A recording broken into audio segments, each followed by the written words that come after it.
Mr. Beat presents Presidential Elections in American History.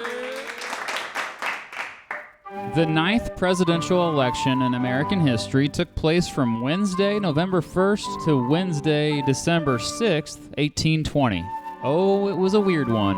Mostly because James Monroe was so popular that everyone was too afraid to run against him. That's right, folks. This was the third and final presidential election in which a candidate basically ran unopposed. Obviously, my boy George Washington ran both times unopposed. Like I said, Monroe was extremely popular during his 4 years in office, a time known as the era of good feelings. However, some people were understandably upset due to the economic hard times caused by the Panic of 1819 and the rising tension between slave states and free states surrounding the passage of the Missouri Compromise. However, while the country did seem to divide a bit to threaten the single-party system, Monroe was still loved by almost everyone. Since the president's renomination was never in doubt, few Republicans even bothered to show up to the nominating caucus. There was also virtually no campaigning for this election. Even former Federalists supported Monroe. The few Federalists who remained failed to nominate a candidate. They did nominate a serious vice president candidate named Richard Stockton.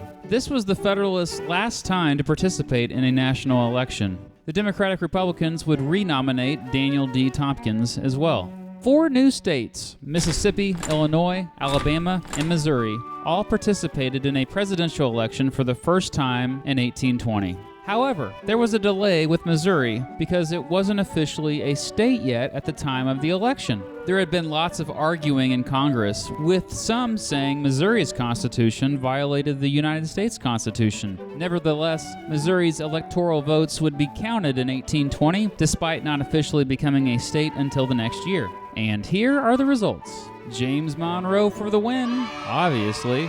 He won all of the electoral votes except one, as a matter of fact. The one electoral vote against Monroe came from William Plumer, an elector and former U.S. Senator from New Hampshire. He voted for John Quincy Adams, the Secretary of State and son of former President John Adams. Why did he have to be such a nonconformist? Was it so he'd someday be featured in a video by Mr. Beat?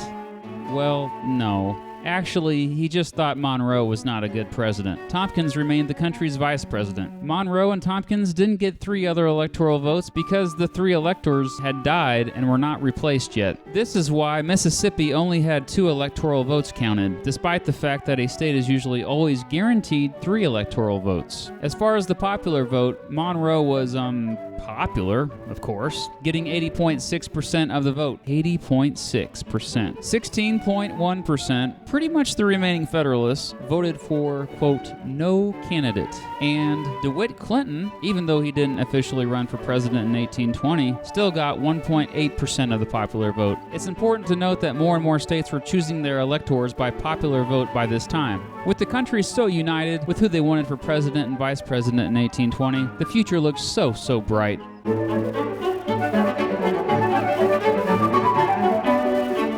I'll see you for the next election, buddy.